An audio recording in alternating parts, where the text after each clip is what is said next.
Ama naming Diyos, nilalapit ko sa iyo ang taong nanonood ngayon. Hindi ko alam ang lahat ng detalye ng pinagdadaanan niya. Pero ikaw, alam mo lahat. Nakikita mo ang bawat luha, bawat takot, at bawat sakit sa puso niya. Bigyan mo siya ng kapahingahan. Palitan mo ng pag-asa ang pagod. Palitan mo ng liwanag ang dilim.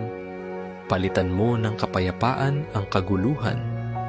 Hawakan mo ang puso niya at ipadama mong hindi siya nag-iisa.